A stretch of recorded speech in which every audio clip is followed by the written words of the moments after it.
Hey guys, such an interesting video on Wild Rift. So today we're back with a Caitlyn updated complete guide. So now, personally I think Caitlyn is, I wouldn't say one of the best ADCs because I do think that like Kai'Sa, Lucian, and Ezreal are the best three. But I think that definitely Caitlyn should be in like the top 5 or top 6. You know, the others being good are champions like Xayah, Caitlyn, you know, those kind of champions. So I do think that Caitlyn is still, you know, in the like top 5 ADCs.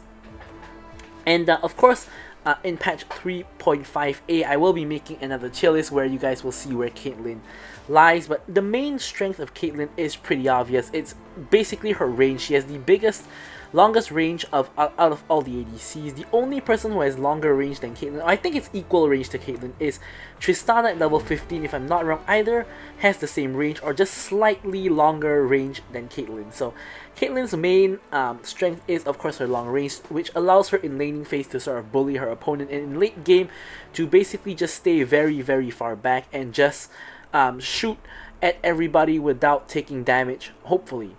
So of course, Caitlyn in patch 3.5 did get a buff as well, where her Q speed does now scale with attack speed, so it should in theory shoot faster. However, in practical, I have tried it out, of course, and it does shoot up faster, but it is only marginally faster in my opinion. So it's not the biggest buff in the world, but hey, you know, getting some kind of buff is better than no buff. Overall, it still does increase your DPS, so hey, I guess, you know, nothing too much to complain about there. So as usual for her skills in leveling order, of course, take a look at the original Caitlyn complete guide that I will be putting up in the cards above so that we don't have to cover that in the interest of time. So now we can jump straight into talking about her build. Now, of course, the main change here is basically the LDR addition. So we're first going to cover the rest. So first thing you want to start off with is Stormrazor, of course, giving you attack damage, crit, and attack speed. One of the best ADC items in the game, and also one of the best Caitlyn items in the game. Also gives you that slow on the energized attack. Then you get IE for both damage as well as crit, of course increased crit damage as well. Then you generally go for boots. Now for boots, I do like actually taking the Boots of Furor, and the reason why I like taking Boots of Furor is because I feel that Caitlyn is one of those ADCs that are so squishy that defensive boots really don't help you at all. If someone reaches you, you're likely gonna die because you have like, if I'm not wrong, Caitlyn or maybe Kayle has like the lowest health in the whole game. Basically, she has really little health because that's to balance her insane range. So she has really low health. So what I feel is that the attack speed you get from Boots of Fury is way more useful for kiting away from enemies or chasing enemies down if you need it. So I like going for Boots of Fury. And of course, for the enchant, it's generally going to be either Stasis like 90% of the time, or QSS in certain matchups where you want to cleanse CC. But again, excuse me, you shouldn't really be in range to even get CC in the first place, and if you are likely in trouble. So you generally, if a team fight goes well, you should be in the backline pretty much untouched all of the time basically, and you should be just free firing from the back. So optimally, you only really need a stasis as your one safety tool just in case you get jumped on and you need to stasis and for your team to back you up. So next up, your next two items are going to be, of course, LDR, which of course gives you crit AD, and the main thing, which is, of course, the armor penetration. So, of course, this also is a crit item, which gives you 100% crit when you build the rapid fire cannon. So rapid fire cannon, of course, gives you crit, gives you attack speed, and also that slight bit of movement speed, and the increased range, which does also give you the energized passive, synergizing with the Stormrazor. So two things to note here. First thing is, you can swap these two around. So if you're into a team that doesn't have very high armor, which is going to be the case in the gameplay later on, you do want to build the rapid fire cannon first before building Lord Dominic's Regard. So, but most matchups you will have probably a lot of armor, so you can go for this instead. Secondly, you do have an alternative to the rapid fire cannon, which is going to be the Bloodthirster. However, I don't quite like Bloodthirster. The reason is that Caitlyn is a attack speed based champion. Now you do get attack speed with this, but only 20%. You do have attack speed from Lethal Tempo, and you don't get any attack speed from IE or from LDR.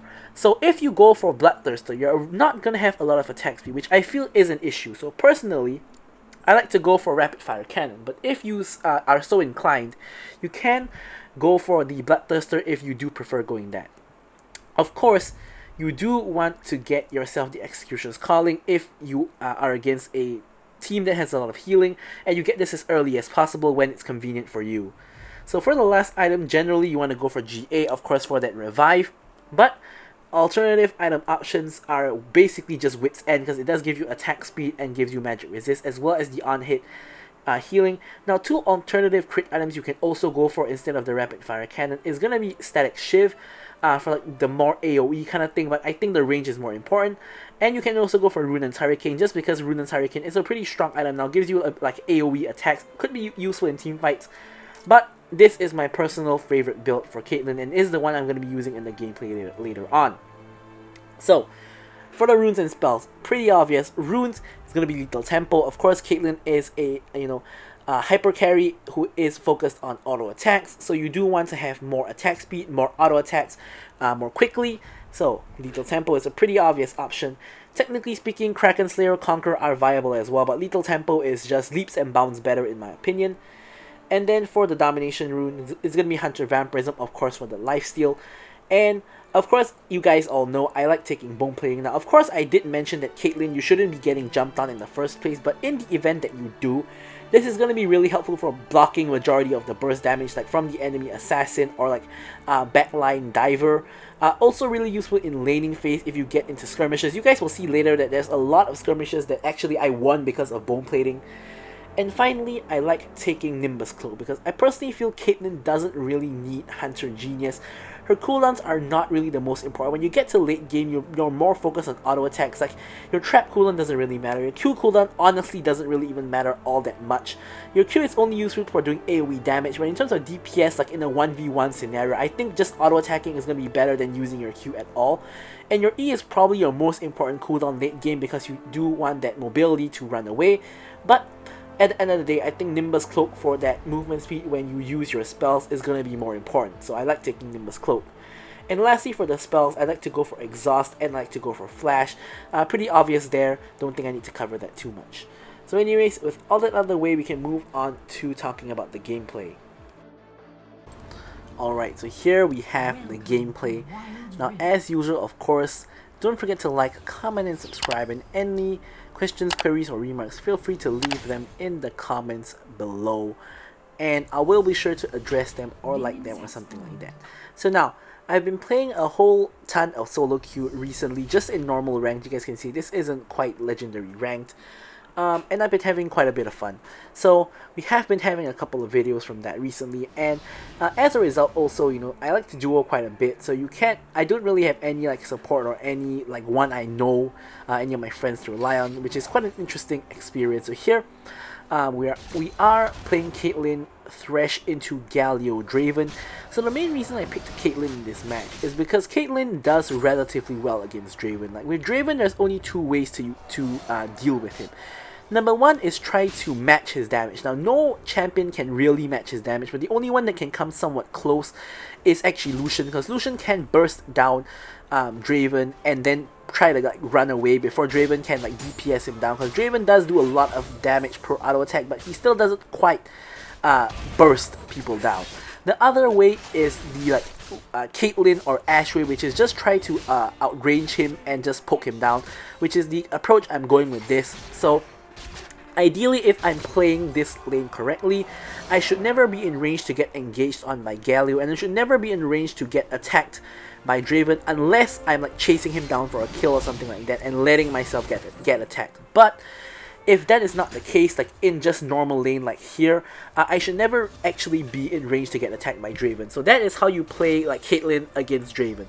Now the issue of Caitlyn against Draven is technically Caitlyn counters Draven, but Draven also counters Caitlyn, because Caitlyn counters Draven's range, but Draven technically counters Caitlyn in the sense that Draven can semi-burst Caitlyn down, and Caitlyn is weak to getting burst in one shot. So If somehow I get ganked, or like if Galio somehow manages to engage, then I will be in trouble because I can get burst down by Draven really easily.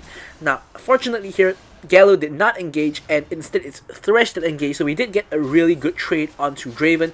Thresh loses almost half his health, but so does Draven, and obviously Draven's health is way more valuable than Thresh.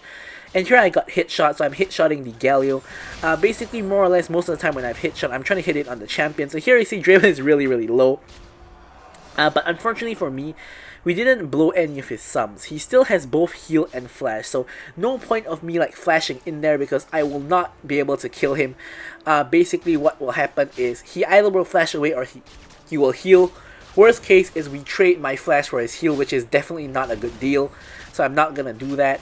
Instead here I'm just gonna continue farming and continue just like trying to poke Galio and Draven down. Of course, putting more focus on Draven if I can, but not putting myself in any kind of vulnerable position where I can get caught out. So basically, of course, generally as Caitlyn, you want to play very aggressive, but because in this match we're against a Draven, so you can't really do that. We get ganked by Gwen, Thresh just stun her, I get like 2 free auto attacks on her, and that's pretty much it. Fizz comes in, and I know he's going to get the kill really quickly, but I do still use my ultimate to get the assist. Here we force the Galio flash and the Draven heal, so this is a great roam by Fizz. This Fizz is actually really good. In fact, my team is actually pretty good in general. The Riven and the Fizz plays really well in particular.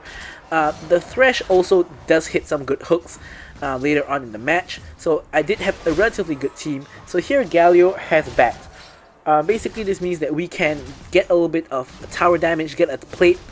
Now the issue here is that Thresh has actually disconnected. So here I managed to run away, but Thresh clearly has disconnected. He's not moving, he's not casting spells, so he ends up donating a free kill over to Galio. Now thankfully Galio got the kill and not Draven, because this could be disastrous if Draven got the kill for him to start his snowball. So really, I don't know, unlucky, unfortunate, or what that Draven didn't get the kill for their team, that is.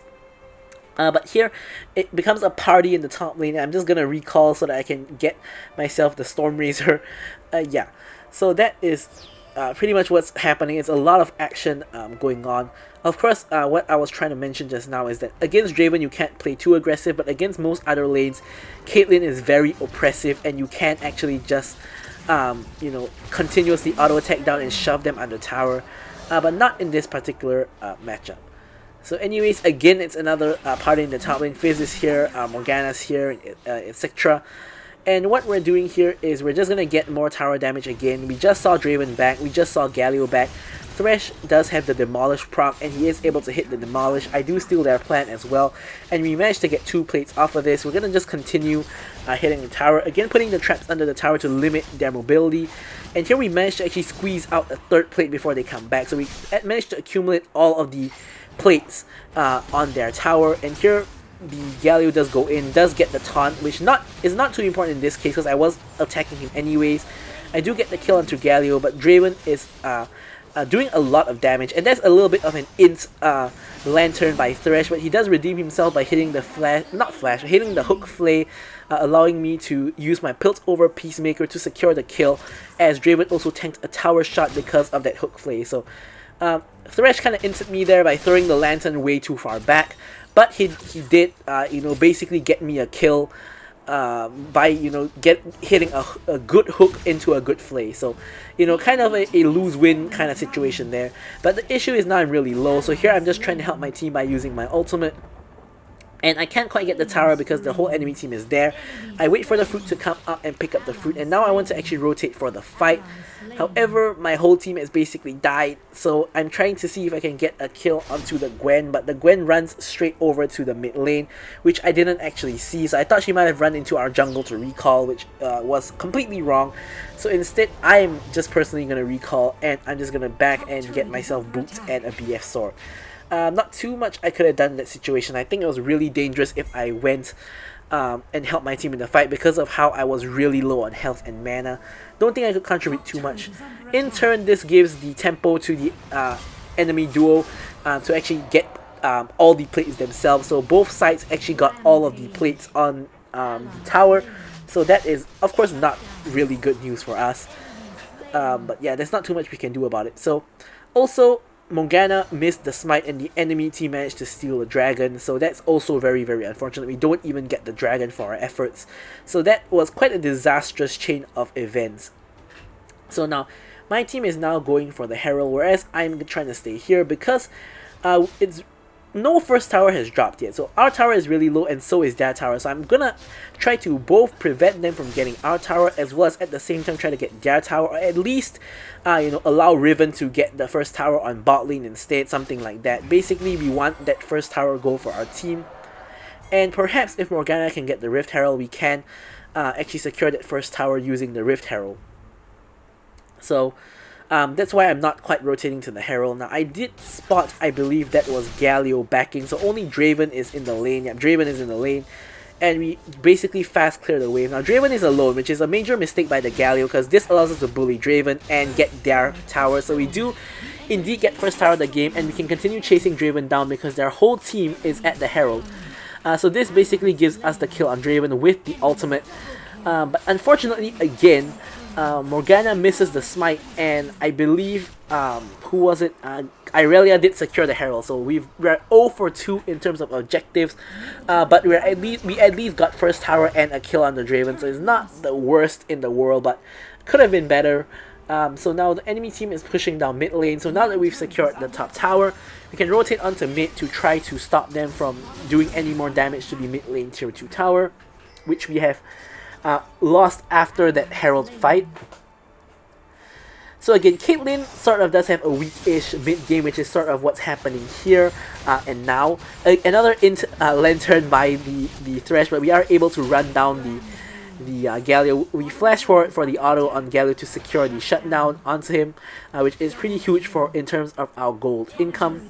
However, since we are relatively fed, we're 4-0 and 2, relatively fed, we're not going to have as bad as of a mid-game as we normally would. So Caitlyn kind of sucks in like 1v1s or something like that. She really wants to team fight, so we're going to try to, if possible, group up with our team to team fight because basically on their team, I basically don't win anybody 1v1 except possibly Ashe if I have enough DPS, but Caitlyn isn't a 1v1 champion. You don't really want to 1v1 people on Caitlyn. You want to group up with your team. Unlike other champions like Draven, Kai'Sa, or Lucian who can actually 1v1 people, Caitlyn kind of sucks at that unless you are really so fed and so far ahead that the enemy can't even win you 1v1. So here we have secured ourselves the stasis, so we do have that extra layer of safety in case we get caught out and bursted down or out of position, something like that. So here our red buff is almost up, so we're just going to refresh it with the buff share. No one really takes good advantage of red buff on this team anyway. Maybe Riven, but we're just going to take it for ourselves. Alright, so here, not too much is happening, honestly. Looks like our team is trying to collapse in on mid. Here comes Morgana and Riven, so you're going to see if we can catch out anybody. Morgana flashes forward for the root onto Draven. I use my net to push myself forward and get the kill onto Draven, going unstoppable at the same time. And this also gives us the opportunity to hopefully siege the mid lane tower. Now Gwen is in to defend, and so is the Galio, but we do have a pretty large numbers advantage at the moment with 2 members dead on the enemy team. So we should ideally be able to get this mid lane tower and then transition into Dragon. Now the enemy team does engage on us for some reason, and they are going to pay the price for it. So both Gwen and Galio do go down. Irelia goes in and I'm left at 1 HP. I managed to actually stasis, and I actually managed to slip away as my team does manage to kill the Irelia. Now Ashe is here, unfortunately, so I'm gonna have to start running, and I use the speed boost from the Skull Crab to actually escape in combination with my 90 caliber net. Fortunately, Ashe does not have her ultimate. If not, I'm pretty sure I would die there because I'm like at that low HP that the ultimate would instantly kill me.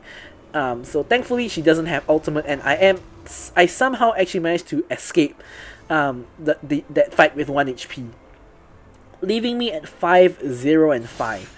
So as I mentioned just now in the build, in this particular matchup, it isn't a particularly tanky team.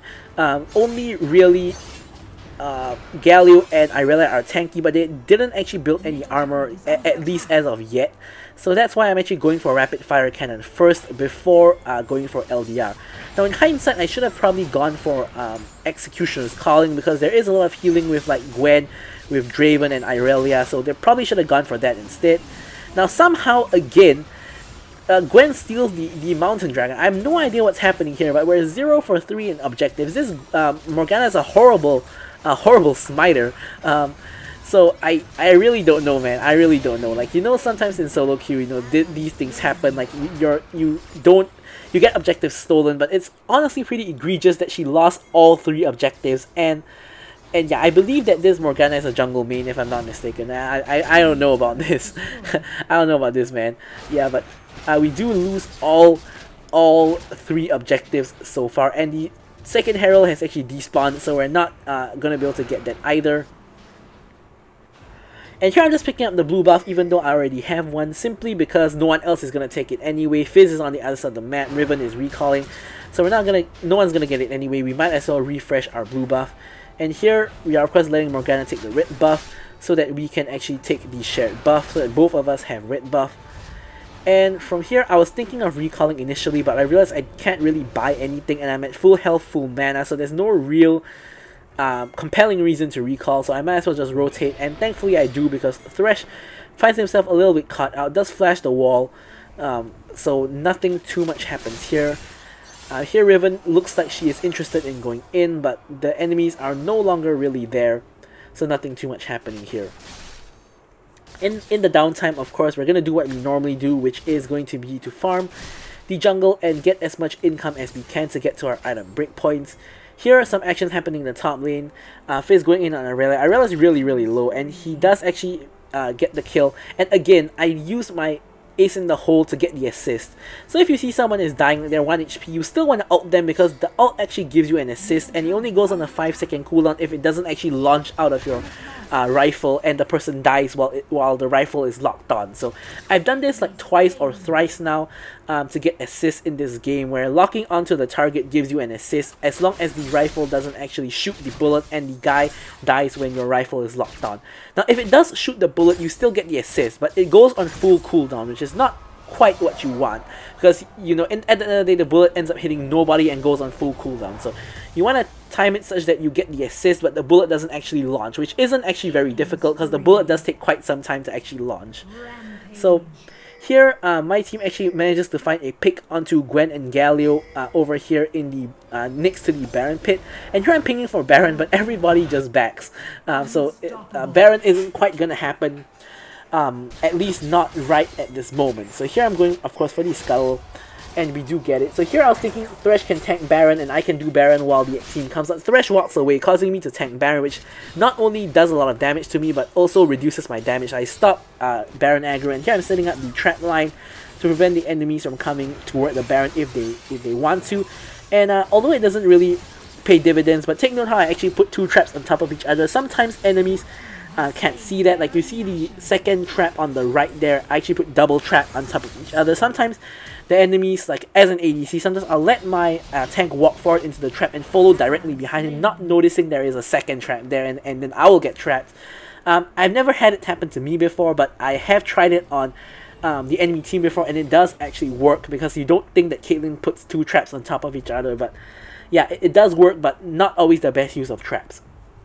Anyways, we do secure the Baron buff, and unfortunately Morgana just goes kind of ham and just randomly goes in and dies, so we do lose 1 Baron buff. Of course, the enemies are pushing onto mid lane in hip, so I'm pinging for assistance.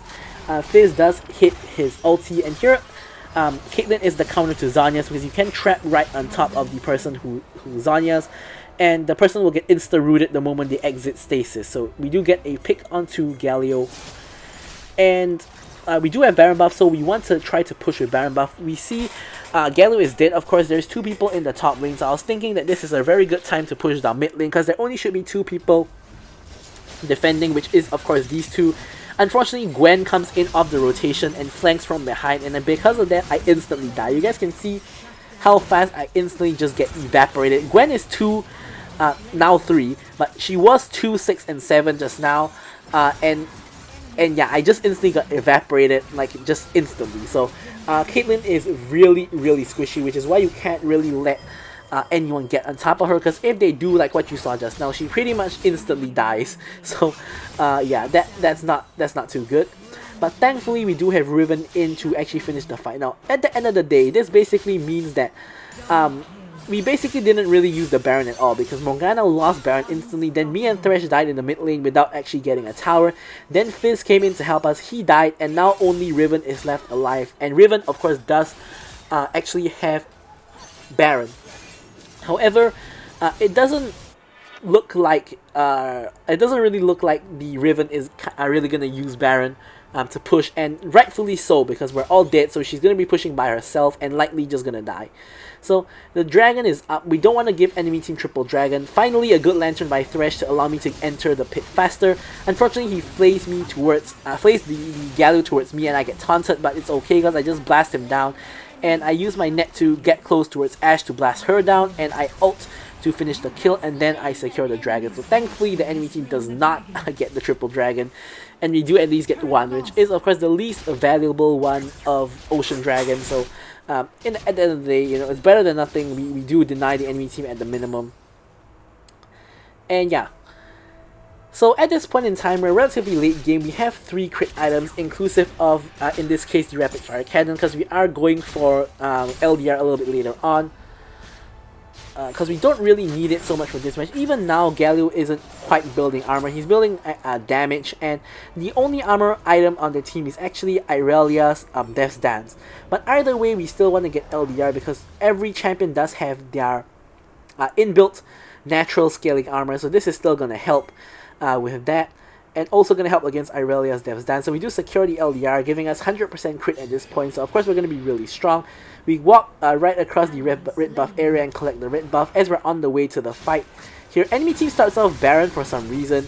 But here I'm just blasting wherever I can, staying in the back line. My only front line here being Morgana actually. But here the enemy team is just blasting other people. So I'm in the meantime just attacking the enemies without actually getting attacked. I flash forward to secure the kill on Gwen, because I know that getting the kill on Gwen means that we will have a free Baron, because Gwen is the jungler, and as we all know, this Morgana can't smite, you know, to save her life. She literally has hit 0 smites when it actually mattered. And she did get the smite there, and she did get the smite on the previous Baron, but how did that actually matter? No one was contesting it anyway.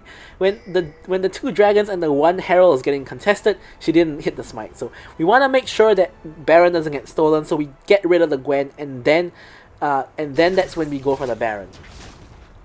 So here, using the Baron, I'm going to try to push out the top lane, because top lane has a huge wave pushing in, so this allows me to both get the goal and also push out the waves, as you guys can see. Elder Dragon is coming up, so which is why I'm also staying around this top side area, but my whole team is going to push down mid. So obviously I know that when my team pushes down mid, the whole enemy team is going to respond, so I want to get myself to mid as quickly as possible. Which is exactly what happens. A fight breaks out as I'm walking there. It becomes a full-on 5v5 here. And as you guys can see, my positioning, I'm just staying in the backline and blasting whoever I can. I'm literally untouched. No one is actually doing any damage to me at all. And because of that, we get a clean ace. And with all 5 members alive and with Baron buff, this gives us the victory without the need for Elder Dragon. So hopefully this gameplay did show you guys how good Caitlyn is in the current meta. And with all that out of the way, I'm going to be leaving you guys with these stats as usual. Thank you guys so much for watching the video, and goodbye. Victory!